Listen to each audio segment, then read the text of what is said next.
much in love and you're slow to anger. Your name is great and your heart is kind. For all your goodness I will keep on singing. 10,000 reasons for my heart to find.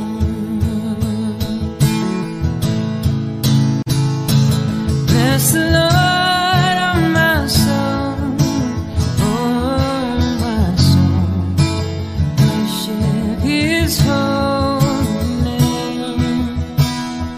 Sing like never before, oh my soul, I worship Your holy name.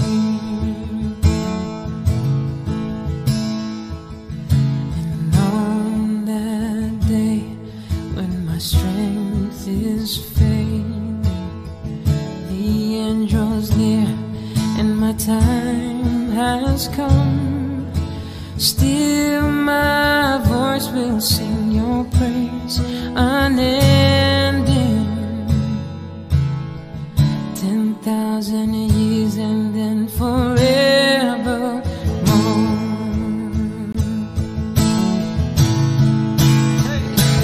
Bless the Lord, oh my soul, oh my soul, worship His holy name.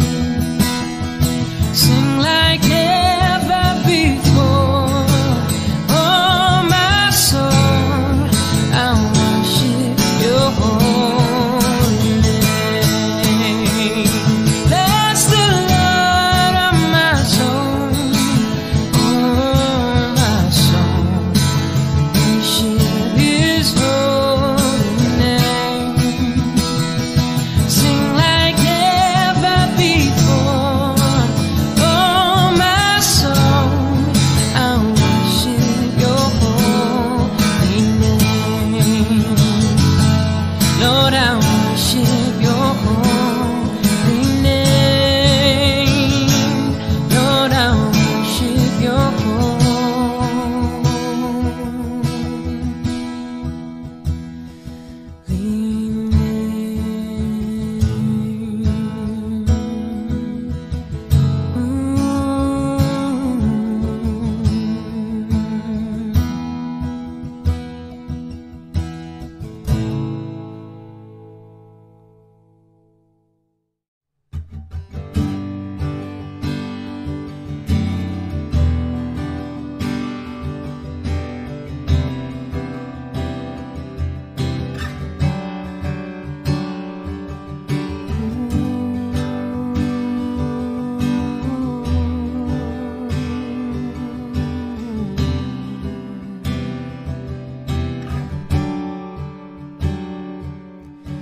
Kau ada bersamaku di setiap musim hidupku.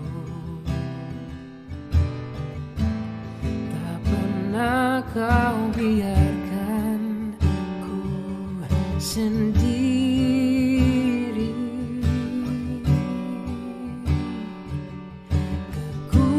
Kekuatan di jiwaku adalah bersamamu. Tak pernah ku ragukan kasih-Mu.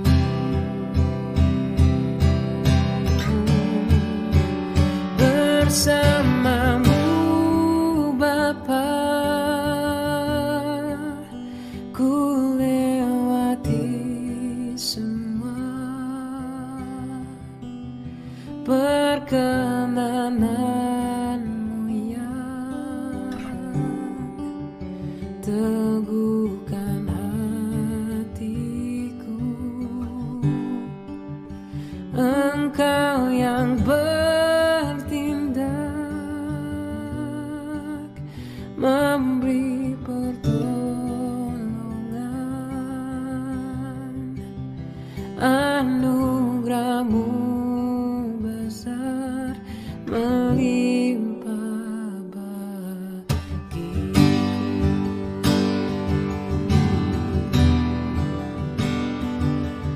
Yesus, terima kasih.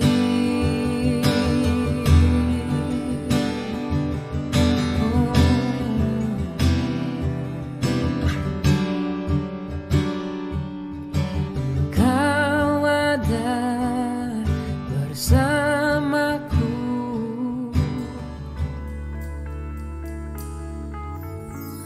Shalom. Shalom buat semua jemaat Tuhan yang hadir di ibadah pagi hari ini dan juga yang mengikuti ibadah secara online di rumah masing-masing. Hari ini kita boleh bersyukur buat setiap kebaikan Tuhan dalam hidup kita. Amin.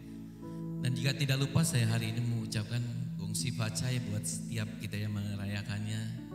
Dan hari ini hari yang sukacita. Ada kasih yang Tuhan nyatakan dalam setiap kehidupan kita. Meskipun hari-hari ini kita tidak tahu apa yang terjadi. Hari-hari ini penuh dengan ketidakpastian.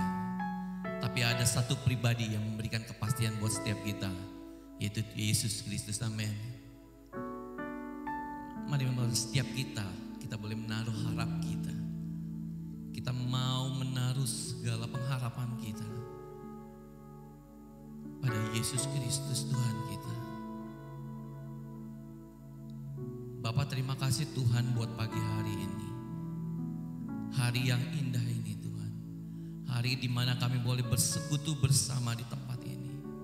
Hari di mana kami boleh memasyurkan nama-Mu, memuji dan memuliakan Engkau lebih lagi. Satu hal yang kami tahu Tuhan, bahwa kemenangan telah Engkau jamin bagi kehidupan kami. Karena Engkau telah melakukannya di kayu salib Tuhan. Dan itu kemenangan terbesar bagi setiap kami. Terima kasih Tuhan.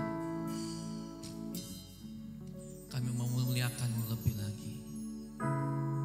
Hanya dalam nama-Mu kami berdoa. Haleluya. Amin.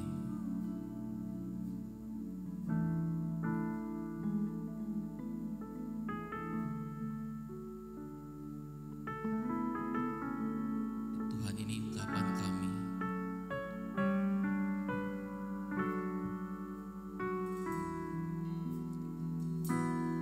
Dalam Kristus ku berikan kemuliaan atas kemenanganku. Sungguh ku terpesona akan kekuatan dan kuasa-Mu. Oh, tak dapat ku mengukurnya, namun semuanya tak dapat melampaui anugerah-Mu yang ku terima. Dalam Kristus ku percaya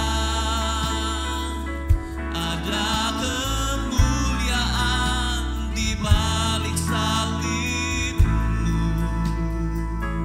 Kan aku nyatakan kemenangan dari-Mu. Kekuatanku, harapanku hanya Yesus.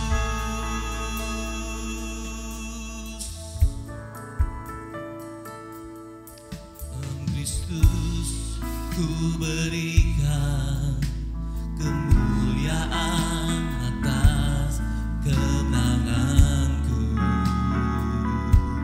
Sungguh ku terpesona akan kekuatan dan kuasa-Mu.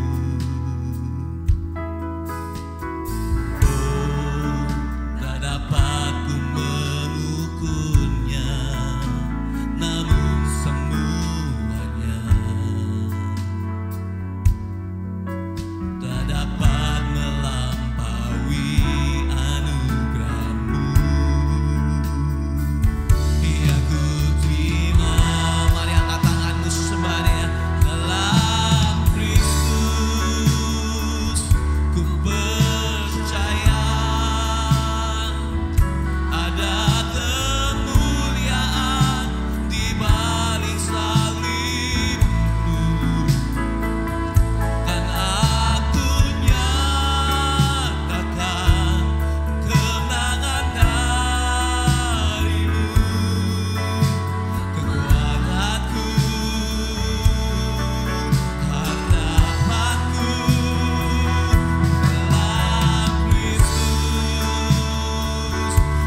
jemaat Tuhan bangkit berdiri bersama-sama.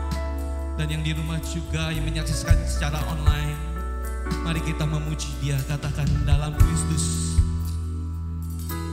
dalam Kristus ku berikan kemuliaan atas kemenanganku. Sungguh ku terpesona akan kekuatan dan kuasa-Mu. Oh, tak dapat ku mengukurnya, namun semuanya tak dapat melampaui anugerah-Mu. Mari sama-sama angkat tangan kita. Kita angkat pujian ini bersama-sama. Dalam Kristus ku percaya ada kemuliaan di balik salib-Mu, dan aku nyatakan kemenangan dari-Mu. Kekuatanku, harapanku dalam Kristus. Ku percaya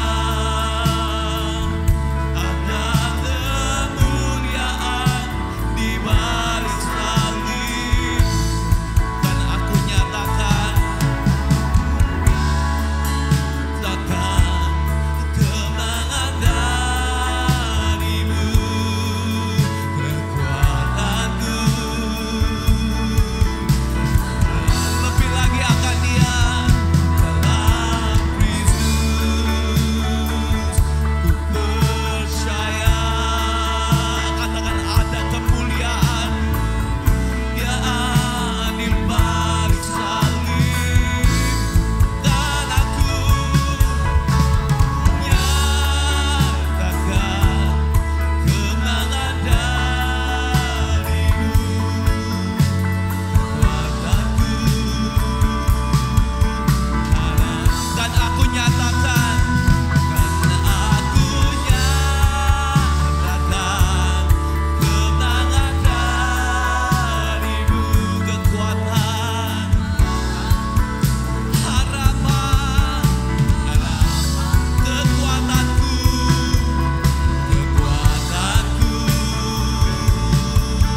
harapan, kekuatan, kekuatanku, harapanku.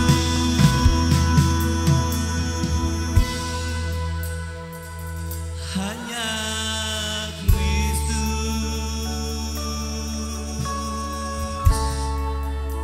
Mari sembah Dia.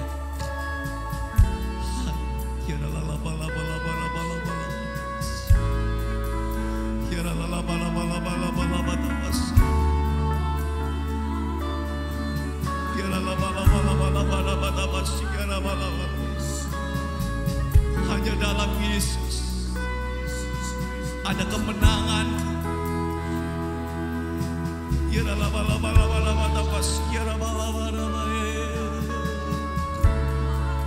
Haleluya. Kau sumber kekuatanku, Kau sumber harapanku, Kau sumber kekuatanku, Kau kemenanganku.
seberat apapun langkah hidup kita,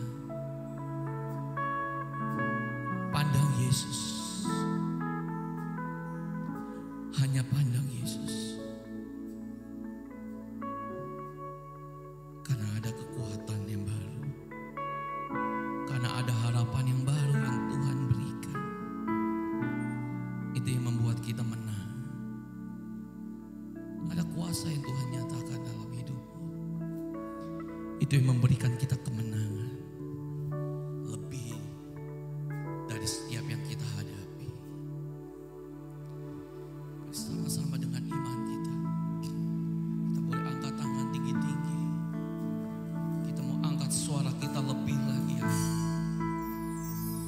Thank you Lord. Yakin Kau hadir di sini.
percaya sama-sama katakan amin.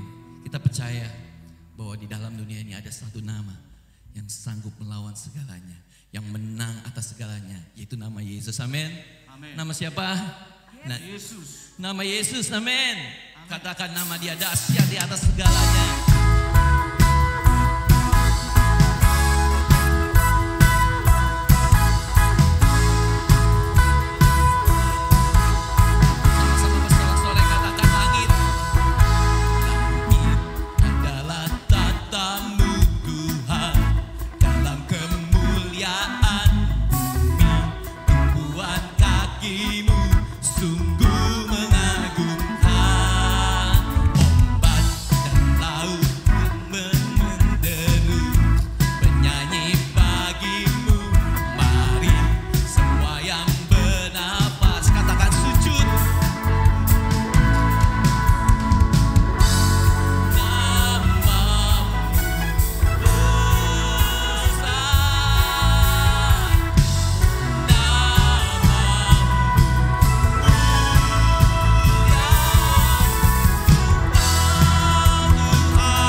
persembahan.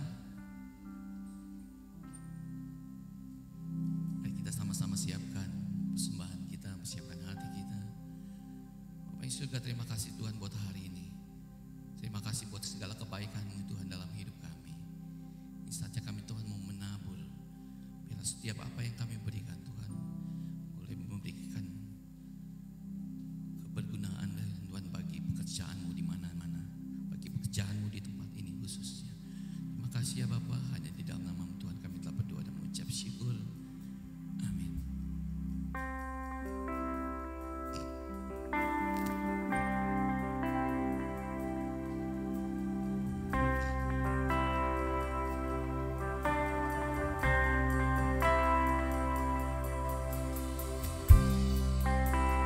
Tiada yang dapat pisahkan ku dari terangnya kasih-Mu. Kau berikan ketenangan yang tak bisa dunia berikan. Kini Kau pegang hidupku dan Kau hapus kesalahanku. Berharganya pengorbanan yang memberikan keselamatan. Kau hadir di setiap langkahku. Ku aman di dalam hadirat-Mu. Kau buktikan Engkau setia.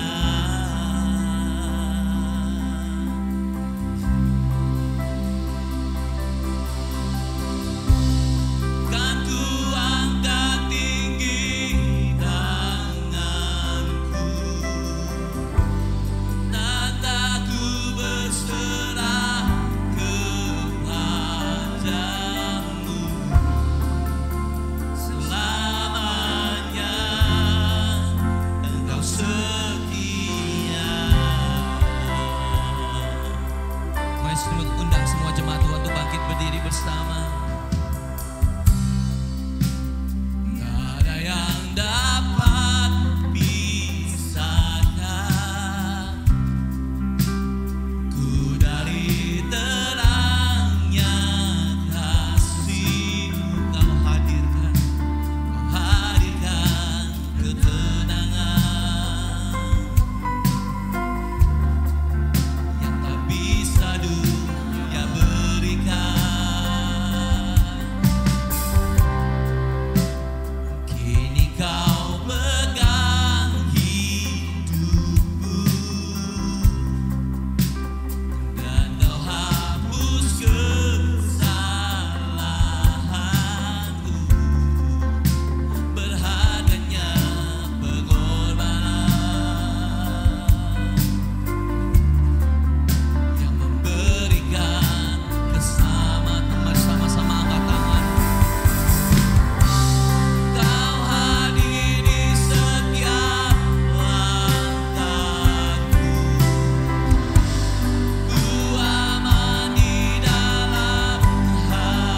Kami percaya Tuhan, Engkau tidak pernah meninggalkan kami.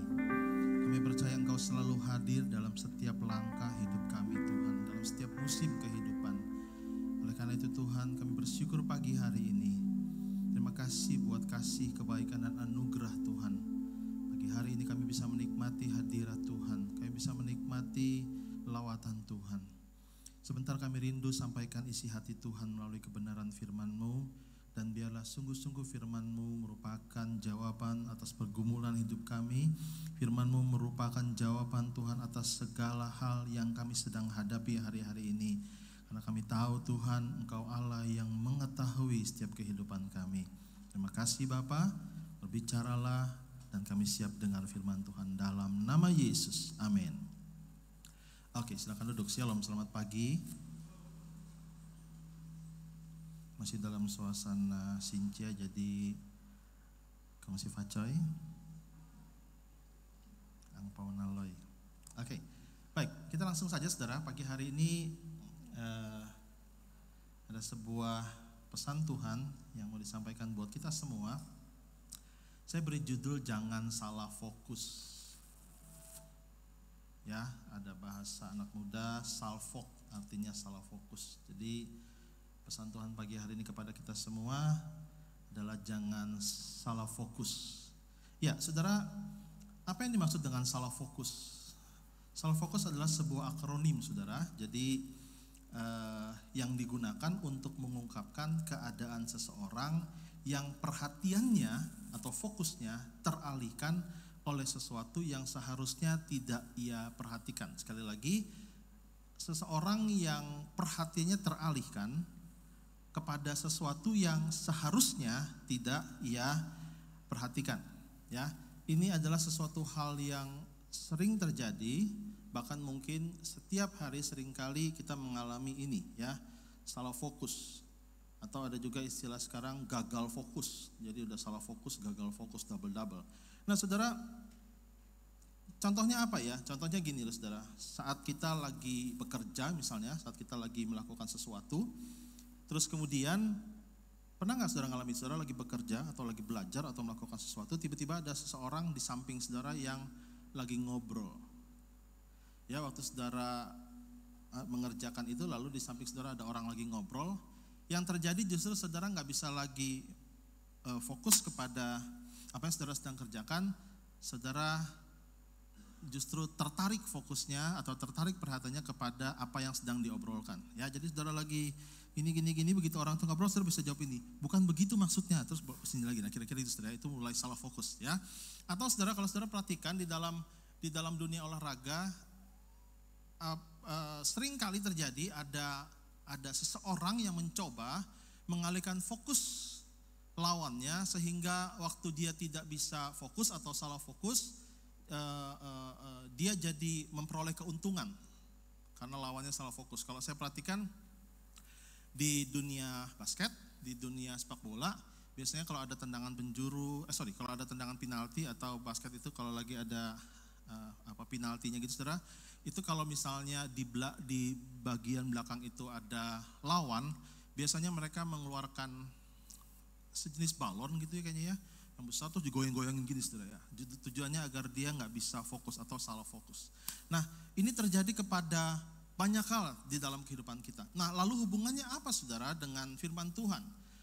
Karena gini saudara, saya dapati orang yang salah fokus itu mudah dikalahkan. Orang yang salah fokus mudah ditipu. Orang yang salah fokus mudah kehilangan tujuan semula. Sekali lagi, kenapa salah fokus menjadi tema pagi hari ini? Karena saudara, saya dapati untuk iblis mengalahkan kita, untuk dunia ini mengalahkan kita, seringkali dimulai dengan dia mencoba mengalihkan fokus kita ke arah yang salah. Karena orang yang salah fokus itu mudah dikalahkan. Ya, orang yang salah fokus mudah dikalahkan. Coba aja saudara main catur, terus kemudian orangnya itu mulai salah fokus, nggak bisa fokus, gagal fokus, itu mudah dikalahkan ya. Terus kemudian orang yang salah fokus juga mudah ditipu. Mudah dikalahkan, mudah ditipu, dan juga mudah kehilangan tujuan semula. Ya, kalau hari ini dihubungkan dengan dunia rohani, waktu iblis membuat kita salah fokus, maka iblis dapat dengan mudah mengalahkan kita. Kalau kita salah fokus, iblis dengan mudah menipu kita. Apa yang seharusnya tidak kita perhatikan, lalu itu kita perhatikan, akibatnya kita mudah ditipu. Akibatnya kita mudah sekali dibelokkan dari tujuan awal, dari tujuan yang sudah Tuhan taruh di dalam hidup kita. Makanya ini menjadi sesuatu yang menarik saudara, karena orang yang salah fokus sekali lagi, itu menjadi lemah. Kekuatannya menjadi mudah dikalahkan. Apa sih yang membuat kita, apa saja yang dikatakan salah fokus? Beberapa contoh. Saya belum masuk kepada firman Tuhan, saya mau jelaskan dulu. Ya, salah fokus yang pertama, ada orang yang fokusnya kepada kesuksesan. Waktu dia fokus kepada kesuksesan, akibatnya gini saudara, dia dengan mudah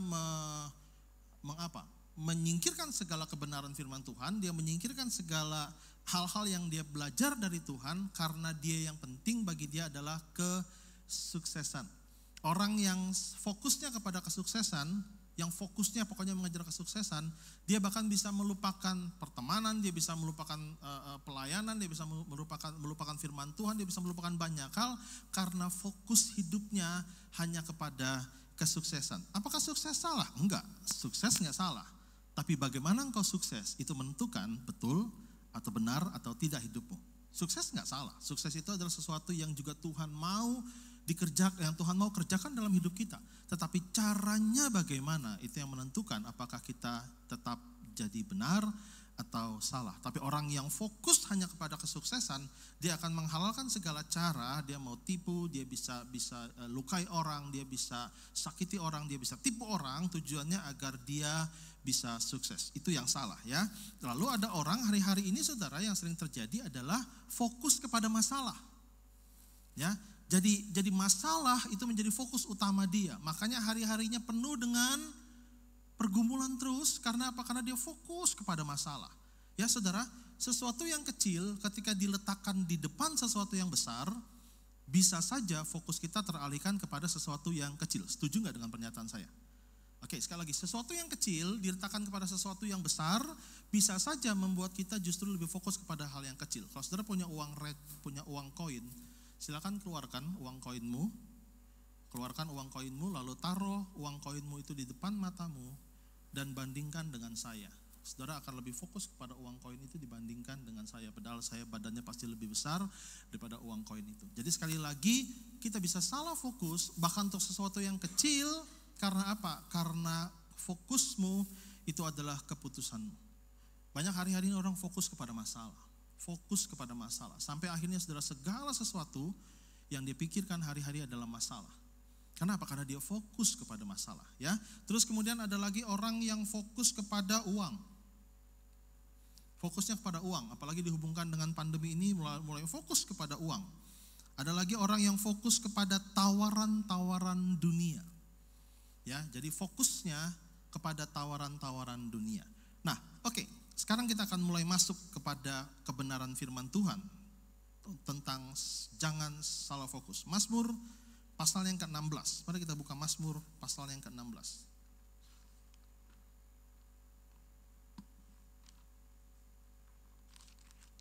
Kita mulai baca ayat yang ke-8 sampai dengan ayat yang ke-11. Nanti saudara di rumah bisa baca ayat yang pertama sampai ayat yang ke-7, tapi hari ini biar tidak terlalu panjang, saya mau kita membaca ayat yang ke-8, 9, 10, 11. Mazmur 16. Di depan sini ada? Oke, baik. Saya akan bacakan buat saudara Mazmur 16. Kalau saudara lihat di bagian awal, bahagia orang saleh, sebelum di ayat yang pertama ada judulnya Miktam dari Daud. Miktam itu artinya nyanyian pujian. Miktam itu artinya nyanyian pujian dari Daud, saudara ya. Oke, Mazmur 16 ayat yang ke-8. Aku senantiasa memandang kepada Tuhan, karena ia berdiri di sebelah kananku, aku tidak goyah.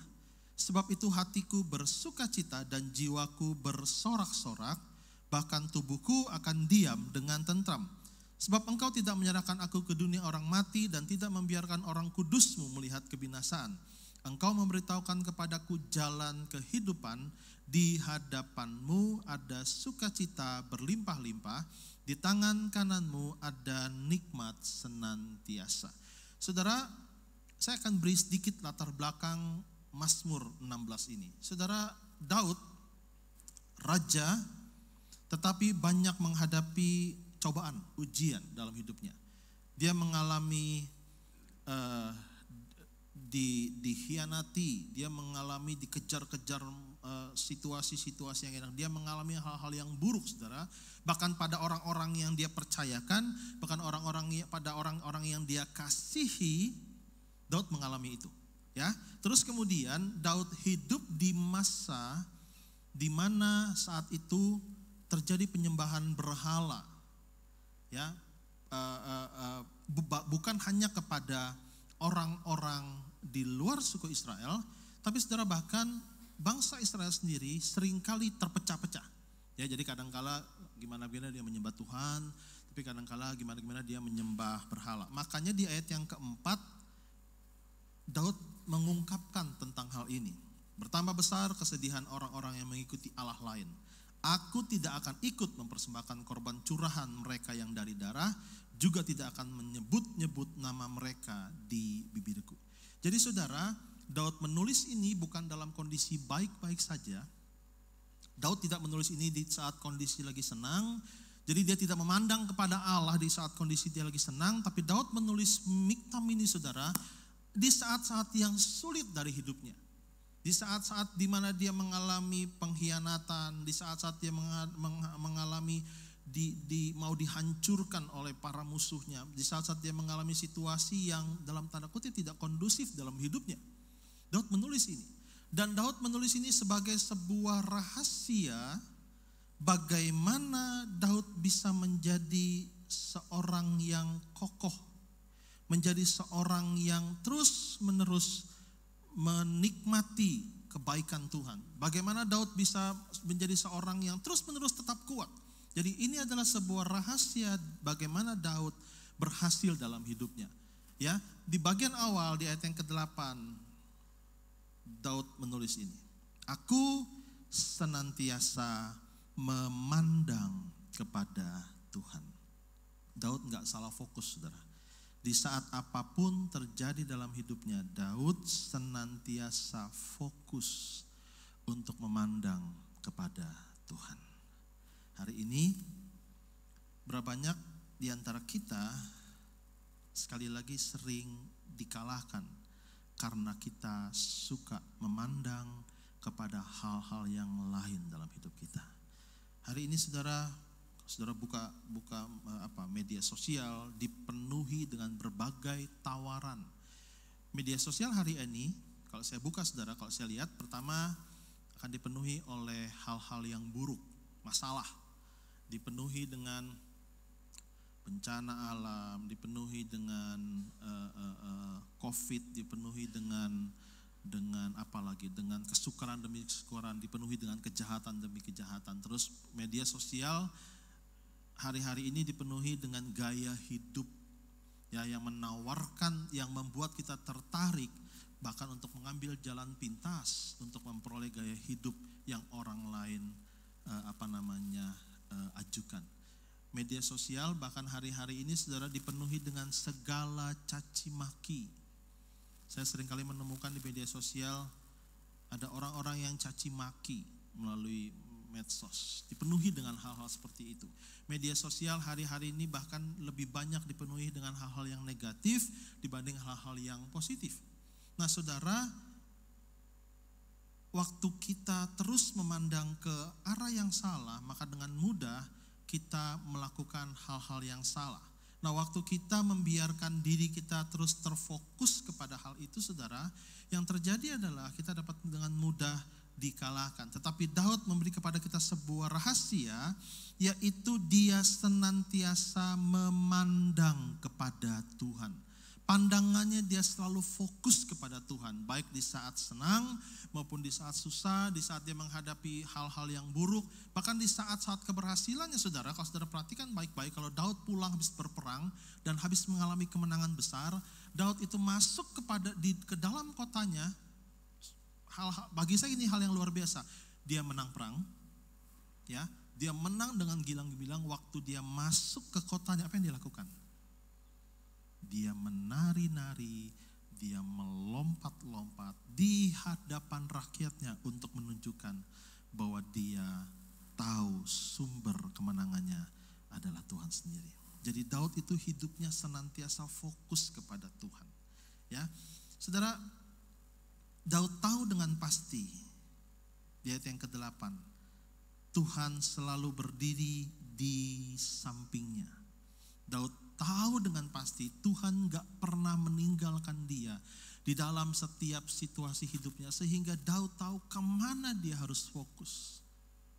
Daud tahu dengan pasti bahwa Tuhan gak pernah meninggalkan dia sedetik pun, sehingga dia berkata gini, aku selalu memandang kepada Tuhan. Ya, bahkan ada satu ayat yang luar biasa saudara, yang dikatakan gini, kemanakah aku dapat pergi menjauhi roh-Mu ya Tuhan. Ayat ini saudara, ini bercerita tentang kesadaran tertinggi Daud bahwa Tuhan gak pernah ninggalin dia. Jadi dia tahu bahwa dia gak akan pernah bisa pergi menjauhi rohnya Tuhan. Karena dia tahu Tuhan gak akan pernah melepaskan atau meninggalkan dia. Ada satu suku di Indian, saya menarik baca ayat ini. Ada satu suku di Indian, ya, dia ada sebuah tradisi di mana saudara, seorang anak yang mulai beranjak dewasa, anak laki-laki yang mulai beranjak dewasa, akan dibawa pergi ke tengah hutan. Jadi dibawa, kalau dia sudah mulai beranjak dewasa, dia akan dibawa ke tengah hutan, hutan yang masih gelap, hutan yang masih banyak binatang buas dan sebagainya. Pokoknya anak itu akan ditaruh di tengah hutan itu, lalu kemudian ditinggalin sendirian oleh pengantarnya. Anak itu baru disebut dewasa, dia waktu mulai beranjak dewasa dia harus melalui ujian ini. Dia baru disebut dewasa kalau dia bisa bertahan semalaman tanpa teriak-teriak, tanpa nangis-nangis ketakutan. Jadi anak ini akan dibawa saudara, dibawa ke tengah hutan, lalu ditinggalin di tengah hutan sendirian. Nah, sepanjang malam, saat mulai gelap, gak ada lampu, gak ada apa, saat mulai gelap dia bisa mendengar suara binatang buas, dia bisa mendengar suara-suara yang menyeramkan, dan dia harus bertahan semalaman dengan syarat dia gak boleh nangis, dia gak boleh teriak, dia gak boleh ketakutan. Sepanjang malam dia bertahan, dan begitu pagi mulai pagi saudara, waktu mulai terang, dia melihat ternyata ayahnya itu ada di sampingnya dengan pegang sebuah senjata, dengan panah dan sebagainya macam. Dan apa yang lakukan ayahnya? Dia bertugas memastikan anaknya tetap aman. Kisah ini menarik karena itu membuat kita sadar bahwa Tuhan itu gak akan pernah biarkan kita sendirian. Dia selalu ada bersama dengan kita. Bahkan di saat-saat yang kita pikir kita sendirian, Tuhan tetap ada untuk menjaga dan melindungi kita. Amin. Jadi ayo terus memandang kepada Tuhan, jangan salah fokus. Nah saudara, apa yang terjadi kalau kita selalu memandang kepada Tuhan? Yang pertama saudara, ayat yang ke-8 bagian B, apa yang terjadi kalau kita selalu memandang kepada Tuhan?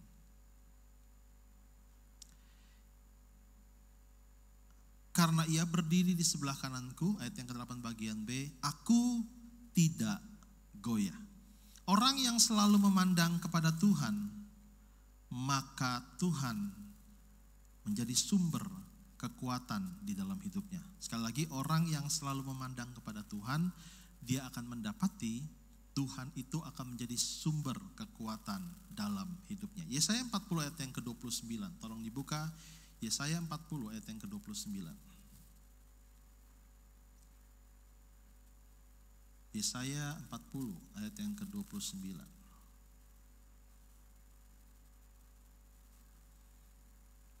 Yesaya 40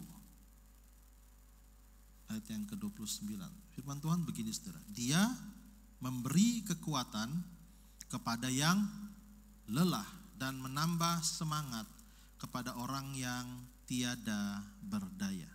Hal yang pertama saudara, orang yang senantiasa memandang kepada Tuhan, orang yang tidak salah fokus, dia akan mendapati bahwa Tuhan selalu memberikan kekuatan. Tuhan itu menjadi sumber kekuatan dalam hidupnya. Hari-hari ini saudara, kita nggak bisa melakukan, kita tidak bisa, banyak hal yang tidak bisa kita lakukan seorang diri. Karena apa? Karena semakin kesini kita semakin menyadari bahwa kita ternyata adalah pribadi yang terbatas. Banyak hari-hari ini saudara, orang-orang yang tadinya berpikir dia adalah orang yang kuat, tetapi didapati ternyata dia penuh dengan kelemahan.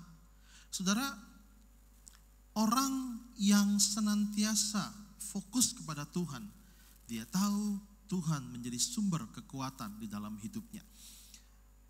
Bulan Agustus lalu waktu saya kena COVID, saudara, saya mau jujur deh. Bulan Agustus waktu saya kena COVID, pada masa itu belum banyak yang kena COVID. Makanya saya sama istri saya masih dikasih nomor. Kalau sekarang udah gak pakai nomor lagi, udah terlalu banyak. Tapi kalau zaman itu saya dikasih nomor. Jadi diumumin di media sosial, ada diumumin di koran-koran, ada apa, dikasih nomor. YY, nomornya 265. Udah kayak penjara aja ada nomornya saudara. Karena waktu itu masih sangat baru, ya. Terus bersama dengan istrinya H264 atau 266, saya lupa. Pokoknya 264, kayaknya 264, 265 deh. Masih dikasih nomor.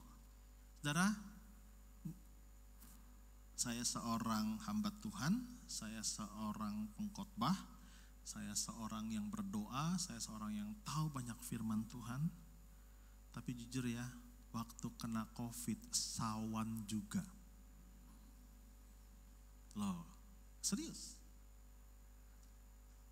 Dari tenang, udah gak apa-apa, tenang. Saya kuatkan istri saya, tenang gak apa-apa. Tapi waktu dikasih tahu swabnya positif, sawan saudara. Apalagi di hari ketiga, saya sesak nafas. Sesak nafasnya betul-betul kayak orang kelelep, gak bisa nafas betul-betul. Biasa kan gini, kalau kita hidungnya mampet masih bisa tarik dari mulut ya. Kalau ini mau ditarik dari mana? Kalau bisa dari kuping, saya tarik dari kuping. Tapi gak bisa sih. Jadi udah benar-benar gak bisa nafas. Malam itu jam 12 malam, jam 12 malam itu saya betul-betul kehilangan nafas. Sempat beberapa detik saya gak bisa nafas. Saya ada komorbid jantung. Jadi ya itu yang saya katakan, sawan juga saudara. Dan malam itu jam 12 waktu saya gak bisa nafas, saya berusaha teriak, panggil nama Yesus. Saya mulai fokus memandang kepada Tuhan. Saya mulai berkata, Tuhan, Engkau satu-satunya harapan dalam hidupku. Dan tiba-tiba saudara lepas, tak. Lalu sampai pagi, saya walaupun masih sesak parah, tapi sampai pagi saya gak mengalami kehilangan nafas seperti jam 12 malam itu.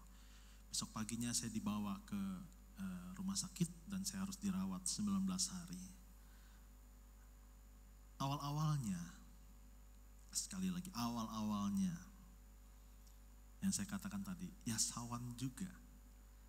Ya, kita melihat, aduh kok begini, kok ini situasinya, kok bahaya. Saya harus dipasangin oksigen, saturasi oksigen saya tinggal 80-an gitulah. Saya dipasangin oksigen, saya gak boleh bangun dari tempat tidur, saya mengalami masalah yang sampai seperti itu saudara ya. Panas gak turun-turun, batuk gak hilang-hilang, ya itu yang terjadi. Tapi kapankah saya mulai perlahan-perlahan pulih? Waktu saya sanggup memandang Tuhan dan kebaikannya, dan rencananya, dan anugerahnya, yang saya tahu selalu terjadi hari lepas hari dalam hidupku. Dan saya tahu Tuhan gak pernah meninggalkan saya. Waktu saya memandang Tuhan saudara, pandangan saya berbalik dari masalah menjadi anugerah. Sampai akhirnya saya tahu banget bahwa ini adalah caranya Tuhan menunjukkan kasih sayang sama saya.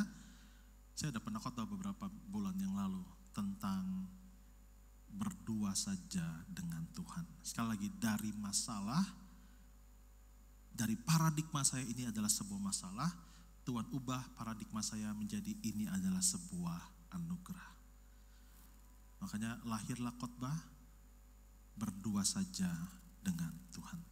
Hari ini saudara, orang yang senantiasa memandang kepada Tuhan, orang yang senantiasa fokus pandangannya gak pernah beralih dari Tuhan atau selalu memandang dengan fokus yang benar kepada Tuhan, dia akan tahu bahwa Tuhanlah sumber kekuatan di dalam hidupmu. Kalau hari ini saudara sedang mengalami masalah, saudara sedang mengalami problema, saudara sedang mengalami hal-hal yang buruk, ayo hari ini jangan salah fokus kepada masalahmu, tapi fokus untuk senantiasa memandang kepada Tuhan. Daud mengalami kehidupan yang tidak mudah, tapi waktu dia memandang kepada Tuhan, dia tahu hidupnya tidak pernah goyah.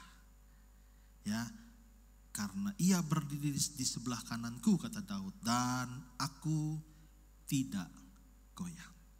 Oke, itu yang pertama saudara. Yang kedua saudara, orang yang senantiasa memandang kepada Tuhan, maka Tuhan menjadi sumber sukacita dan ketentraman. Ayat yang ke-9, sebab itu hatiku bersukacita dan jiwaku bersorak-sorak, bahkan tubuhku akan diam dengan tentram. Ya, orang yang senantiasa memandang kepada Tuhan, maka Tuhan itu menjadi sumber sukacita dan sumber ketentraman. Hari-hari ini banyak orang yang sukacitanya didapati dari hal-hal yang dunia tawarkan. Dan perhatikan saudara, sesuatu yang dunia tawarkan itu mendatangkan sukacita dan ketentraman sementara saja. Contoh ya, kalau nonton lawak, saudara ketawa, tapi itu hanya sementara. Ada yang habis nonton lawak 3 hari ketawa terus, ada? Nggak ada. Ya, saat nonton lawak lucu, dia ketawa, tapi setelah itu kembali normal lagi. Bahkan kalau lagi ada masalah dia kembali sedih lagi.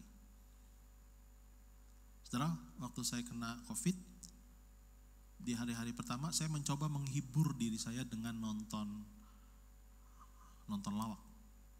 Di hari-hari pertama ketawa 5 menit, 10 menit ketawa, tapi setelah itu teringat lagi dengan COVID-nya, stres lagi, kesawan lagi, KO lagi, kira-kira gitu ya. Jadi itu hanya sementara. Saudara, ada orang-orang yang sukacita kalau lagi banyak berkat, tapi dengarkan saya, itu juga sementara.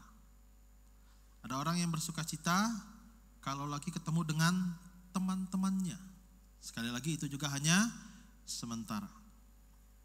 Ada yang bersukacita kalau lagi lagi melakukan sesuatu yang menurut dia menyenangkan, melakukan hobinya ya. Tapi sekali lagi itu juga sementara saudara, karena sukacita itu berasal dari luar. Nah, tetapi Daud menyadari saudara bahwa sumber sukacita dan ketentramannya itu berasal dari Tuhan, yaitu berasal dari apa yang ada di dalamnya.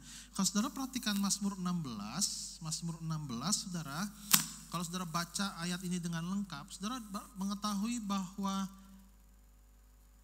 bahkan kepada Daud, dia tidak memperoleh hal-hal yang menurut orang menyenangkan, tapi Daud menyadari bahwa bagi dia memiliki Tuhan itu adalah sesuatu yang paling berharga di dalam hidupnya.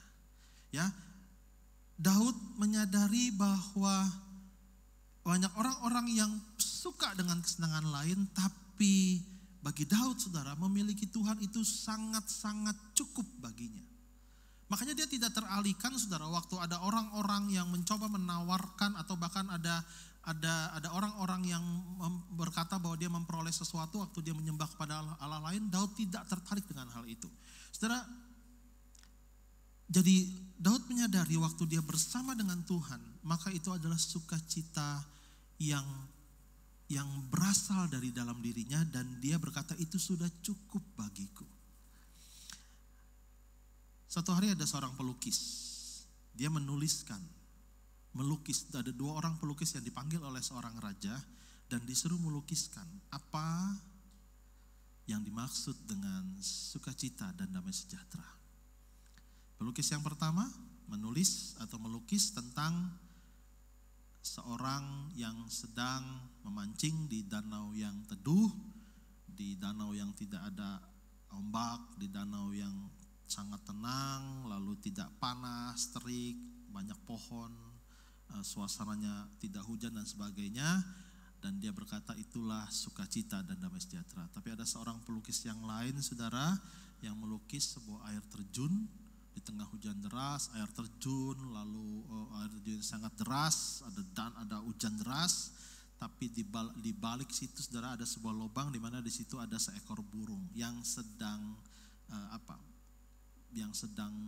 bergembira, kurang lebih seperti itu. Lalu waktu raja ini bertanya apa maksudnya lukisan yang kedua, karena lukisan pertama mudah sekali diinterpretasikan, yaitu wajarlah lagi suasana tenang, gak ada hujan, gak ada badai, mancing itu hobinya, itu gampang, itu sukacita. Tapi yang satu lagi dia berkata gini, sukacita yang sejati itu mengalir dari dalam, di tengah air terjun, di tengah badai, di tengah hujan, tapi waktu seekor burung itu bisa berlindung di sebuah lubang yang membuat dia merasa aman, itu pun juga adalah sukacita. Nah, makanya saudara, poin yang kedua, Tuhan menjadi sumber sukacita waktu kita senantiasa memandang kepada Tuhan. Coba Zefanya 3 ayat yang ke-17. Zefanya 3 ayat yang ke-17.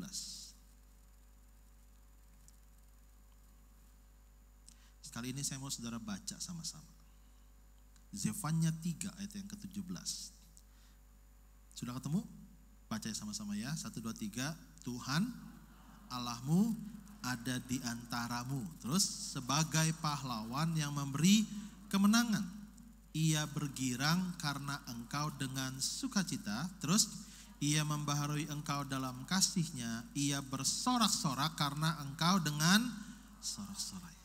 Tuhan Allahmu ada di tengahmu. Waktu kita sadar Tuhan ada di tengah kita, waktu kita menempatkan Tuhan sebagai fokus utama dalam kehidupan kita, saudara, masalah tetap terjadi. Saudara, kesulitan tetap mungkin menghampiri kita. Saudara, apapun yang dialami orang lain tetap mungkin menghampiri kita. Tapi dengar, orang yang senantiasa memandang kepada Tuhan, maka Tuhan akan tetap menjadi sumber sukacita dan ketentraman dalam hidupnya. Saya akan lanjut dengan poin yang ketiga, saudara. Poin yang ketiga dari Mazmur 16. Ada di ayat yang ke-11. Jadi poin yang pertama, Tuhan akan menjadi sumber kekuatan senantiasa dalam hidupmu. Yang kedua, Tuhan akan tetap menjadi sumber sukacita dan ketentraman dalam hidupmu. Yang ketiga, ayat yang ke-11, engkau memberitahukan kepadaku jalan kehidupan. Di hadapanmu ada sukacita berlimpah-limpah, di tangan kananmu ada nikmat senantiasa. Hal yang ketiga, saudara, orang yang senantiasa memandang kepada Tuhan, maka Tuhan memberitahukan kepada kita jalan kehidupan. Mazmur 32 ayat yang ke-8. Mazmur 32 ayat yang ke-8. Mazmur 32 ayat yang ke-8, firman Tuhan berkata seperti ini. Aku hendak mengajar dan menunjukkan kepadamu jalan yang harus kau tempuh. Aku hendak memberi nasihat, mataku tertuju padamu. Orang yang senantiasa memandang kepada Tuhan, maka Tuhan akan memberikan kepadanya jalan kehidupan, petunjuk atau jalan kehidupan. Saudara, kalau saudara pergi ke sebuah tempat, yang belum pernah saudara datangi, saudara memerlukan petunjuk jalan. Ya.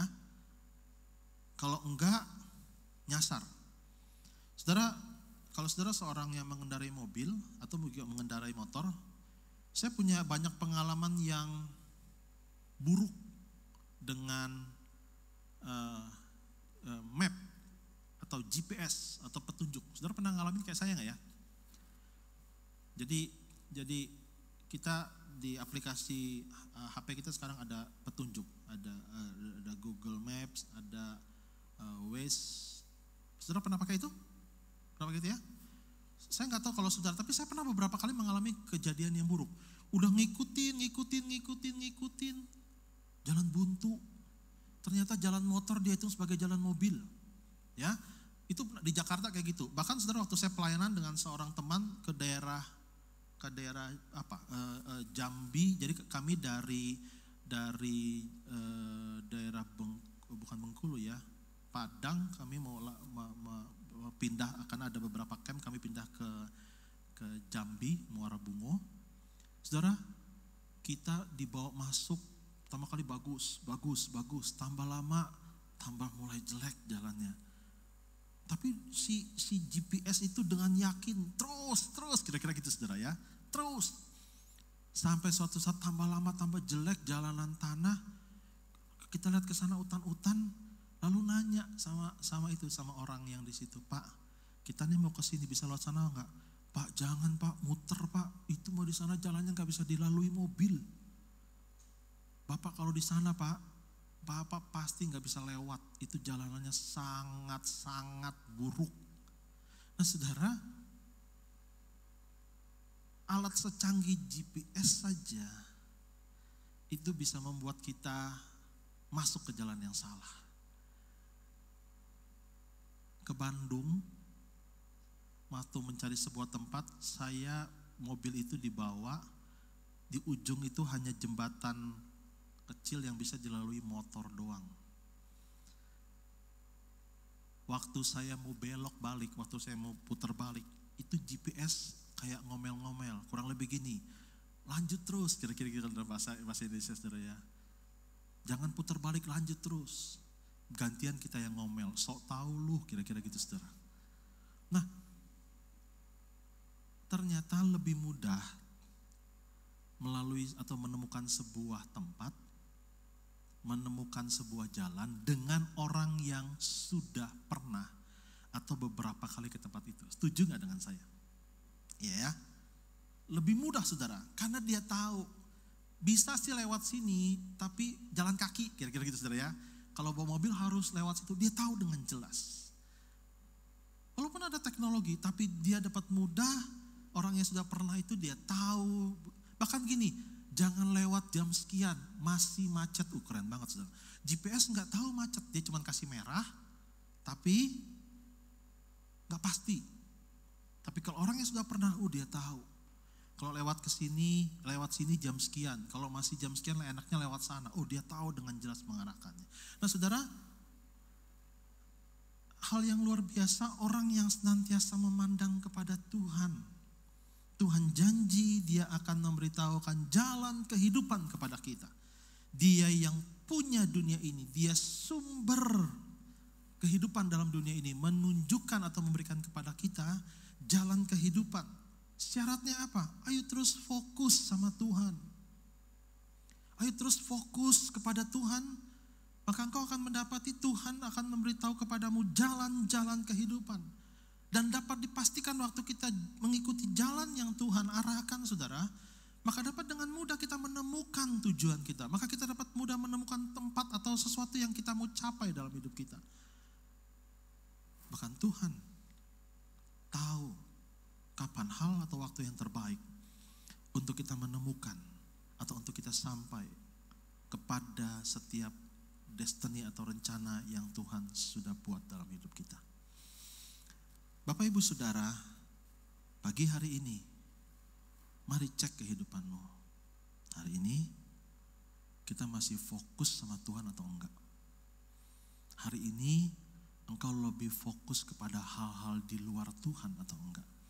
atau hari ini saudara masih fokus sama Tuhan, fokus kepada kebenarannya, fokus kepada firman-Nya, fokus kepada rencananya, atau engkau mulai tertarik kepada hal-hal yang lain. Mungkin kau merasa ada sesuatu yang menyenangkan yang bisa engkau capai. Tapi kalau itu membuat engkau kehilangan fokusmu kepada Tuhan, maka dapat dipastikan apa yang kau mau capai itu adalah sesuatu yang salah. Hari ini, apakah pikiranmu, hatimu, apakah perasaanmu, apakah semua langkahmu masih fokus kepada Tuhan, atau engkau mulai fokus kepada hal yang lain? Ingat saudara, dunia dengan segala kejahatannya juga menawarkan berkat yang lain.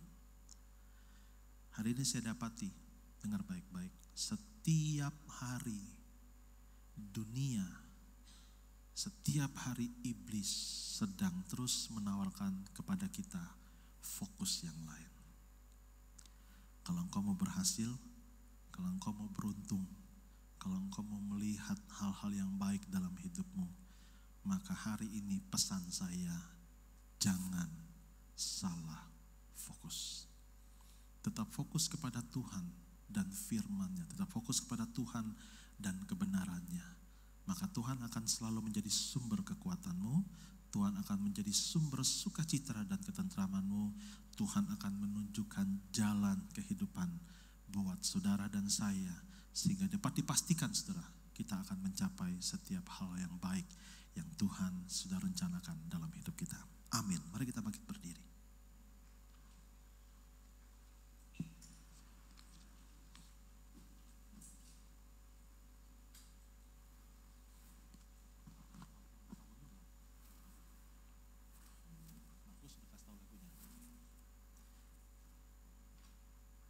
Oke, mari kita pejamkan mata saudara. Saya berharap saudara tahu lagu ini. Kelihatannya pernah dinyanyikan beberapa kali di gereja kita. Musim akan selalu berganti. Mari kita, kalau hari ini saudara sadar bahwa saudara sedang mulai beralih fokusnya. Saudara nggak lagi fokus kepada Tuhan, tapi saudara fokus kepada hal-hal yang lain. Fokus kepada masalahmu, fokus kepada kesulitanmu, bahkan fokus kepada kesuksesanmu, fokus kepada banyak hal yang lain yang iblis tawarkan, fokus pada kesenangan-kesenangan duniawi. Tapi hari ini mari, pesan Tuhan pagi hari ini sederhana banget. Jangan salah fokus. Musim akan selalu berganti. Kasih Tuhan tetap abadi, kasih Tuhan tetap abadi. Tak akan berubah sampai selamanya. Tak akan berubah sampai selamanya. Ku tetap percaya, Tetap percaya. ku yakin Tuhan memberkati. Yakin Tuhan memberkati. Ku yakin Tuhan melindungi. Yakin Tuhan melindungi. Amin. Burung di udara Tuhan pelihara karena kasih-Nya. Tuhan selalu menolongku. Selalu Menolongku, Dia selalu menjagaku. Selalu menjagaku. Sehelai di rambutmu, tak akan terjatuh tanpa seizin. Tuhan selalu menolongku. Selalu menolongku. Amin.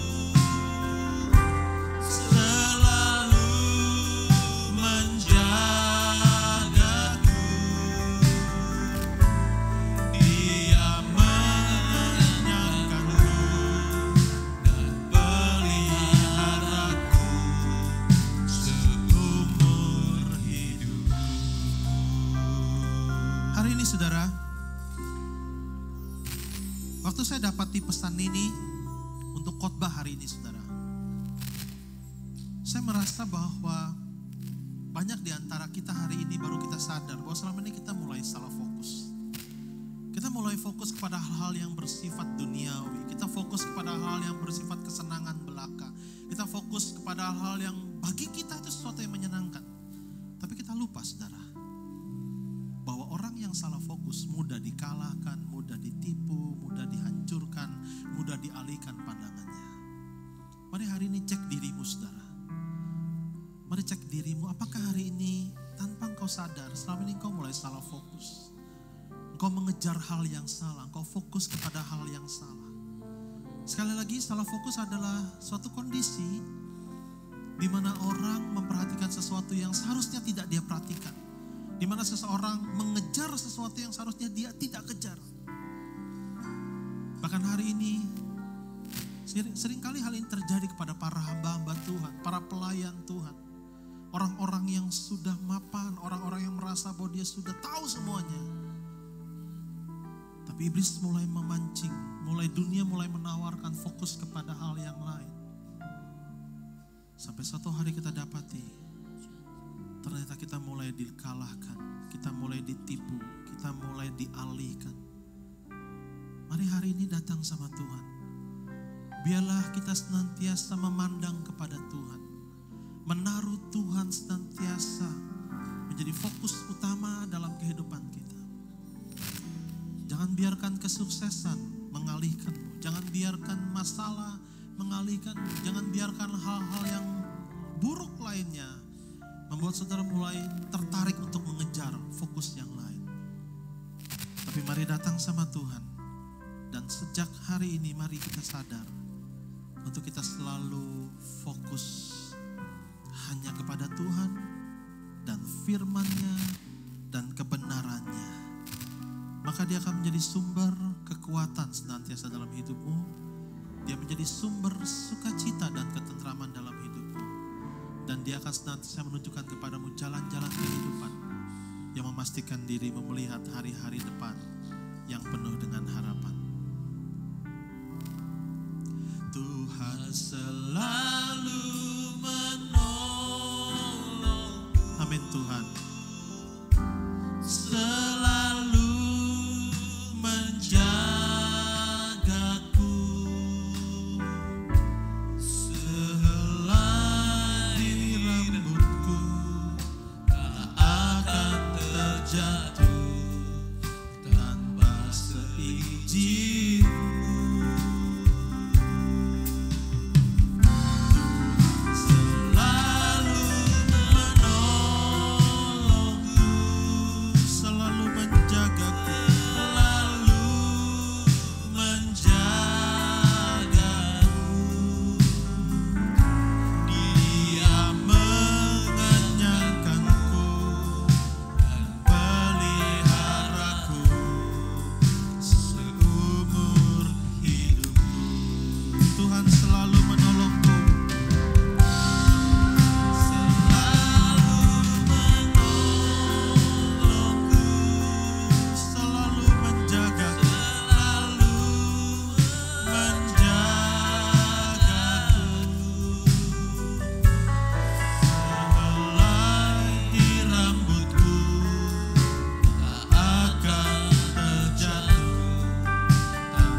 Biarlah setiap kita hari ini saudara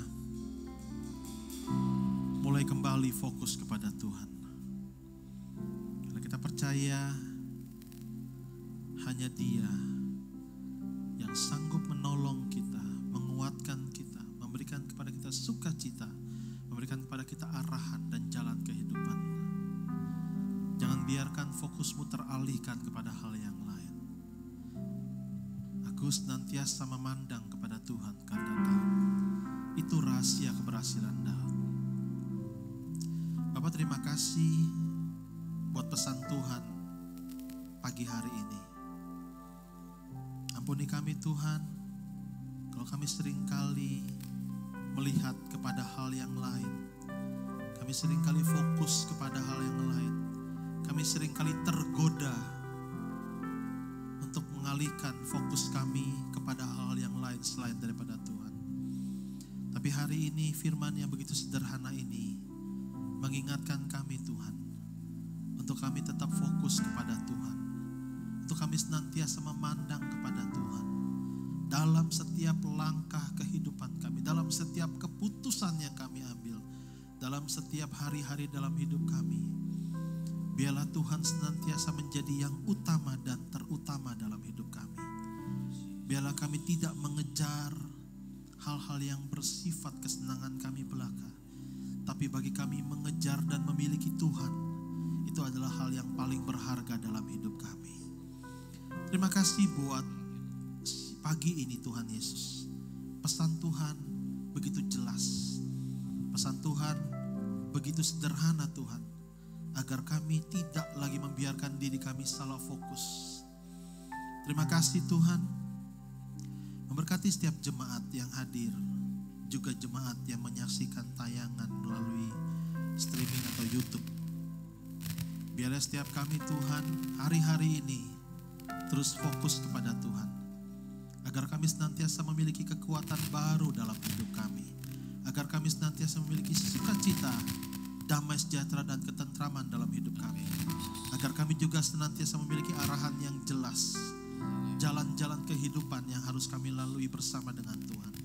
Kami percaya Tuhan, ketika kami berjalan bersama dengan Tuhan, maka Tuhan memastikan perjalanan kami akan berhasil, beruntung, dan diberkati Tuhan. Memberkati kami semua, memberkati Tuhan mata usaha pencarian kami, memberkati pekerjaan kami. Biarlah apa saja yang kami lakukan, semuanya hanya untuk menyenangkan hati Tuhan. Terima kasih. Kalau sebentar kami akan pulang, Tuhan menyertai perjalanan kami. Dan biarlah Tuhan kami boleh tiba di tengah-tengah keluarga kami, sukacita, damai sejahtera senantiasa menyertai kami. Memberkati Bapak Gembala yang sedang melayani di tempat lain. Tuhan pakai hamba-Mu untuk menyampaikan isi hati Tuhan. Tuhan memberkati Michael. Biarlah Tuhan, berkat Tuhan senantiasa menyertai keluarga Bapak Gembala kami. Terima kasih. Terpujilah nama-Mu Tuhan. Mari saudara angkat kedua tangan-Mu dan terimalah berkat. Tuhan memberkati engkau dan melindungi engkau. Tuhan menyinari engkau dengan wajah-Nya dan memberi engkau kasih karunia. Tuhan menghadapkan wajah-Nya kepadamu dan memberi engkau damai sejahtera. Karena itu saudara-saudara yang terkasih di dalam Tuhan, terimalah berkat dari Allah Bapa, rahmat dan cinta kasih dari Tuhan kita Yesus Kristus, di dalam persekutuan yang manis dengan Allah Roh Kudus, senantiasa tinggal dalam hidupmu, sejak hari ini sampai selama-lamanya. Di dalam berkat nama Yesus, semua yang diberkati Tuhan, katakan sama-sama, amin. Tuhan Yesus memberkati.